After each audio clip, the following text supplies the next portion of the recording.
What is up, ladies and gentlemen? Cjthecheesedj here, and we're back with a brand new top 5 for you guys today, and that is top 5 creatures to tame after level 70 in R. Now guys, some of these creatures you obviously can tame before level 70, however I wouldn't really recommend it unless you're like super confident in your abilities to do so, because they can be pretty difficult and there are generally a lot of threats around these creatures that make it a little bit more difficult. So that level 70 mark is the mark you want to be at, because you know you're pretty prepared for, well, almost everything at that stage. So let's jump in at number 5. Now guys, coming in at number 5, we have the Shadowmane. Now the Shadowmane is definitely one of those creatures that you want to be prepared for when you go to tame it. These guys are tamed using fish baskets that you have filled with fish, and generally you want to tame them while they're sleeping. You will want to try and creep around them and feed them from their backside. However, if they do wake up, they are very powerful and quite tricky to get away from. Due to the fact that they have a teleporting leap strike, they can disable your tech suits out of the air, and they're also super strong. Now, as well as that, they will also generally be in packs or herds of 3 or 2 of them. As well as that, they make you susceptible to any other sort of tames or creatures that are located in the area around you, such as Spinos, Carcanosses, Mega Piranhas, all that dangerous stuff that you'll find in the Genesis Part 2 water area will try and target you once you've been disabled by a Shadowmane. And that's under the assumption that the Shadowmane itself does not kill you first. So you definitely want to be prepared with some decent armor, plenty of fish baskets to tame these guys up. But once you do manage to tame one of these guys up, they are incredible. They've got teleporting strikes, they've got the ability to jump super long distances, they have a thorn mail effect that they apply to creatures when they attack them, they have a charged attack that you can get when you've built up your bar a certain distance. So they're really incredible and they're definitely worth taming. They also have inbuilt armor, so you actually don't need a saddle for them, which means that you can tame these guys up a little bit earlier, but like I said, you will want to be pretty decently prepared for trying to tame these guys up, because they are very strong and powerful. So let's move on to number 4. Now guys, coming in at number 4, we have the Reaper King. Now the Reaper King is definitely one of those tames you want to be prepared for, hence the level 70. But once again, these guys also do not need a saddle. The only downside to these guys is trying to actually get one. To get one of these, you have to get impregnated by a Reaper Queen in the very dangerous zone of Aberration, in the purple radiation zone. For that zone, you'll need plenty of hazmat suits. You'll need a ton of armor, a ton of gear, a ton of health healing potions.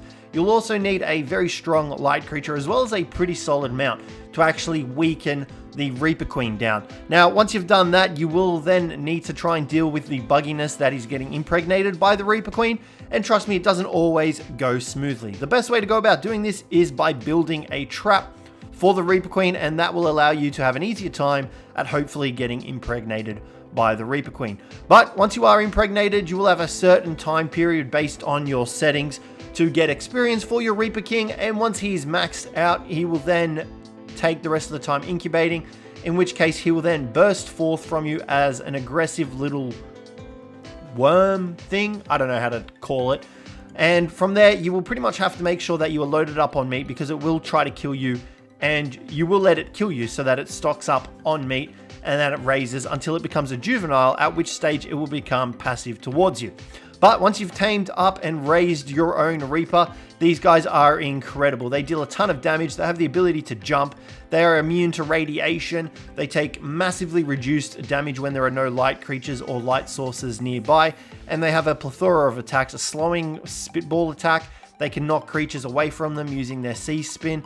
These guys are incredible for just dealing damage and taking damage and soaking turrets in PvP. So let's move on to number 3. Now guys, coming in at number 3, we have the Tech Strider. Now the Tech Strider is once again one of those creatures that you don't necessarily need to be over level 74. However, in order to tame one of these guys up, you will need to do the Genesis Part 2 missions. And they can be rather difficult depending on which ones you do. And obviously for those missions, you will need to be a certain level and have a certain amount of power and a certain amount of resources and all that sort of stuff, which is why the Tech Strider comes in at number 3. As well as that, you will also need mutagel in order to tame these guys up, and that can be rather difficult to get sometimes on Genesis Part 2. However, once you do tame these guys up, they are glorious, especially the one with the excavation rig, which you can see here that we are currently using, and we are just gathering everything. And luckily enough, this one also has the camel bags on the side, which actually reduces the amount of weight resources take up in the Tchthecheesedj's inventory. As well as that, you can link these guys to dedicated storage boxes, so whenever they harvest resources, the items will go straight to the dedicated storage boxes located pretty much anywhere on the map. I haven't actually reached a limit where the Tchthecheesedjs do not reach the dedicated storage boxes, but these guys are the king of harvesting. Literally, they can harvest pretty much everything the best, bar actually mutagel. Mutagel is like the one thing that nobody can harvest except for like a mantis. So these guys are your kings of harvesting. You should definitely get one the moment you hit level 70 or have the ability to tame one of these guys. Look at how many resources we've got in here. We are slot capped and we still are not taking up our full weight capacity. It is ridiculous how much stuff these guys can gather. So I'd really recommend getting a Tchthecheesedj after level 70. Let's move on to number 2. Alrighty guys, now coming in at number 2, we have a little bit of a dual one. We have the 2 space creatures. So we've got the Astrocetus and the Astrodelphus. Now, the Astrodelphus and the Astrocetus both have saddle requirements over level 70, the Astrodelphus being 120, and the Astrocetus you can only get by defeating the beta boss of Genesis Part 1 for the Techagram, and that in itself definitely requires you to be over level 70. As well as that, taming these guys is quite a chore for the Astrocetus anyway, but the reason we've got 2 of them here is because I don't really see anyone ever, and I mean ever, using an Astrocetus. Like, I don't think I've ever seen anyone use an Astrocetus, well, for anything really. So that's why you decided to put the Astrodelphus here as well, because its saddle requirement is level 120, and that is if you do not get it from a loot drop on Genesis Part 2.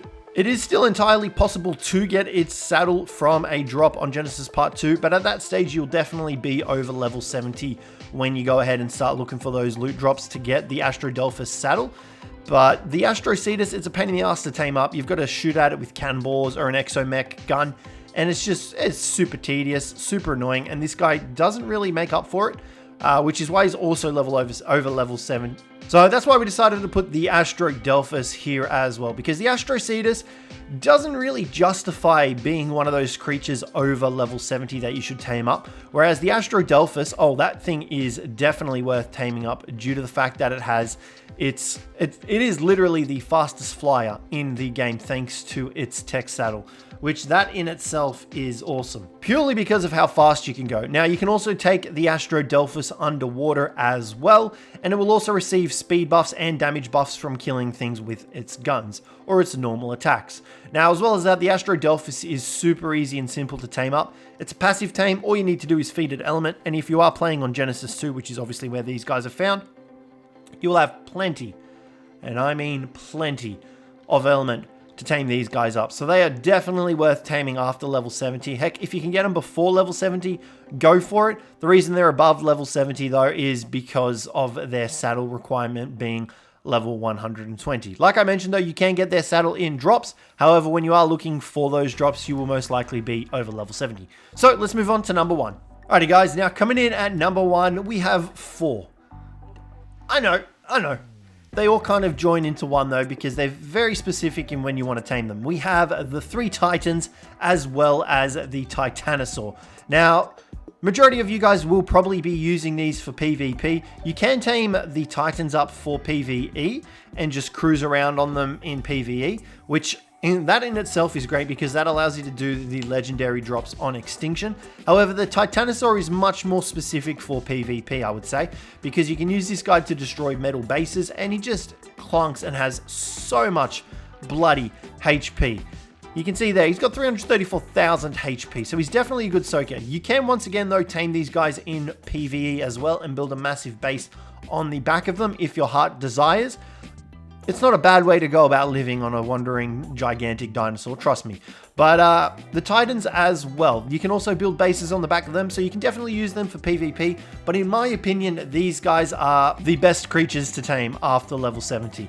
Due to the fact that you can use them for PvP to destroy tons of enemy bases and just dish out a crap ton of damage to well, any enemy player you come across, but also due to the fact that you can use them massively in PvE as well. If you really wanted to, you could build a base on the back of them. You could take out any of the drops on extinction. You can build a base on the back of the Titanosaur and just wander around the map, living life however you wanted to. You could just set him on wander and wander around on your own base while he's just cruising around the map doing his own thing.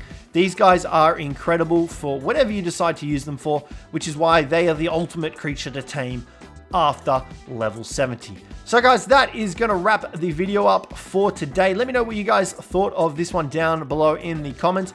Let me know if there's anything that you would change about this list. But other than that, guys, thanks very much for watching, and hopefully I catch you in the next one.